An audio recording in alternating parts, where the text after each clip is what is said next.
સ્વાગત છે તમારું આજના નવા વિડીયોમાં। આજે હું તમારા માટે લઈ આવી છું મસ્ત મજાની આપણે ચણાના લોટની ઝીણી સેવ બનાવીશું, જે આપણે શાકમાં, મમરા વઘારવામાં બધામાં ઉપયોગ લઈ શકીએ છીએ। તો વિડીયોને સ્કીપ કર્યા વગર એન્ડ સુધી જરૂરથી જોજો, અને જો ચેનલમાં નવા હોય તો ચેનલને લાઇક, શેર અને સબસ્ક્રાઈબ કરજો। તો ચાલો આપણે સેવ બનાવવાની શરૂઆત કરીએ। તો સૌપ્રથમ તો આપણે 1 વાટકી ચણાનો લોટ લઈશું, તેને ચાળી લઈશું, કારણ કે તેમાં જે ગાંગડી રહેલી હોય તેનો ભૂકો થઈ જાય। આપણે ઘરનો દળેલો ચણાનો લોટ લીધો છે, તેથી તેમાં વધારે ગાંઠા હશે, તેને હાથની મદદથી આમ ભાંગતા જવાનું છે।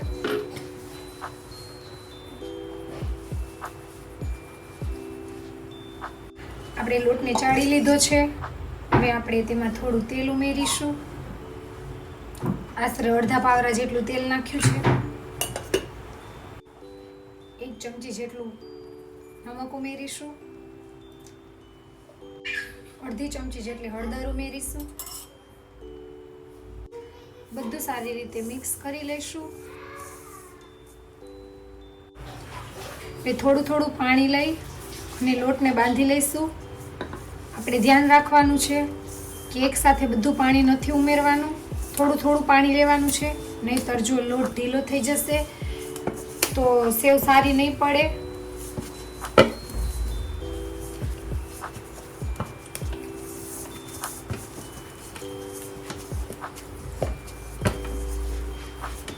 આપણે 1 મિનિટ માટે લોટને આવી રીતે મસળી લેવાનો છે। આપણો લોટ સરસ મસળાઈ ગયો છે। હવે આપણે તેલ લઈ અને નાની 2 ચમચી જેટલું તેલ લઈ અને બધો લોટ ભેગો કરી લઈશું।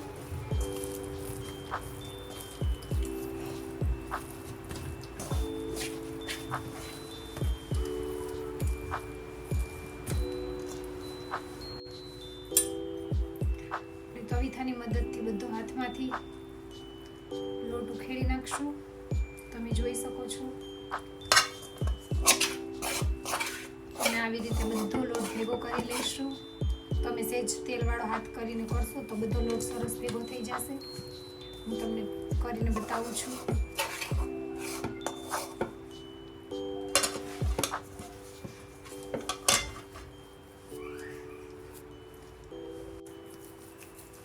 તમે જોઈ શકો છો। હવે આપણે હાથેથી થોડી વાર લોટને આમ ફેંદી લઈશું, કારણ કે તે એકદમ સોફ્ટ થઈ જાય। હવે આપણે સેવ બનાવવા માટેનો લોટ એકદમ તૈયાર છે। આપણે તેલ ગરમ મૂકી દીધું છે। હવે આપણે લોટને સંચામાં ભરી લઈએ। આપણે આ સંચો લીધો છે જે સેવ બનાવવાનો આવે છે, તો આપણે તેને ખોલી અને તેમાંથી ઝીણી સેવની જાળી લઈ લેશું। આપણે આ સેવ બનાવશું ઝીણી। આપણે પહેલા સેવની જાળીને તેલથી ગ્રીસ કરી લઈશું, જેથી લોટ બધામાં ચોટે નહીં। આપણે સંચામાં પણ તેલ લગાવી દઈશું।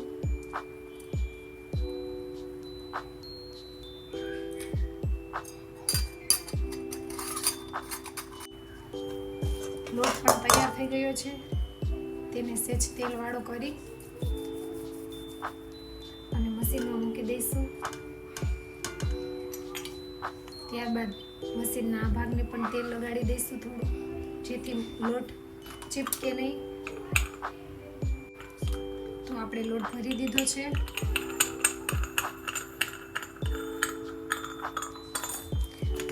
સંચાને બંધ કરી દઈશું। તો તેલ આવી ગયું છે।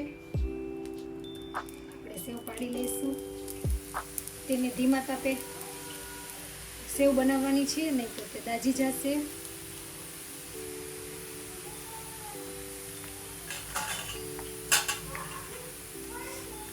તમે જોઈ શકો છો।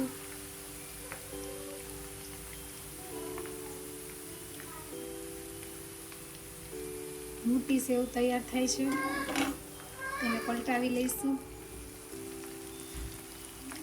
સ્લો ગેસ ઉપર જ આપણે સેવને તળવાની છે, નહીં બળી જશે, કારણ કે આપણે ઝીણી સેવ રાખી છે માટે.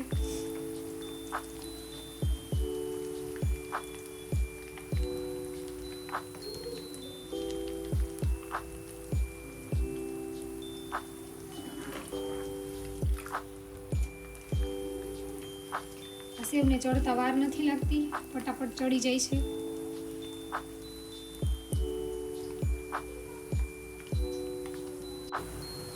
તો સેવ સરસની ચડી ગઈ છે, તેને આપણે તેલ નિતારી અને પ્લેટમાં કાઢી લઈશું. એકદમ ક્રિસ્પી અને કુરકુરી સેવ તૈયાર થઈ ગઈ છે.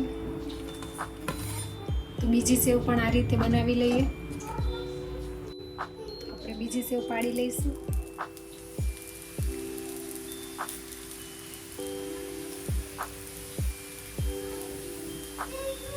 એક ચમચામાંથી ટોટલ 3 ઘાણવા થાય છે.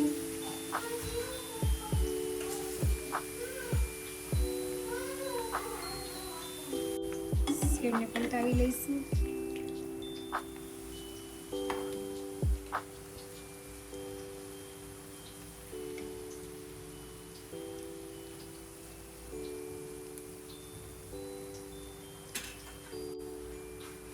તો સેવ ચડી ગઈ છે, તેને પણ આપણે તેલ નિતારીને કાઢી લઈશું.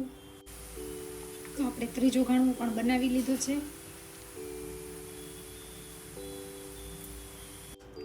તો તમે જોઈ શકો છો આપણી સેવ બનીને તૈયાર છે. તમને હું બતાવું છું કે એકદમ ભાંગી જાય તરત તેવી ક્રિસ્પી અને કુરકુરી સેવ બનીને તૈયાર છે. તમે જોઈ શકો છો. તમને નજીકથી બતાવું તો ઘરે એકવાર ચોક્કસથી ટ્રાય કરજો આવી રીતે સેવ બનાવવાની, સરસ જ બનશે.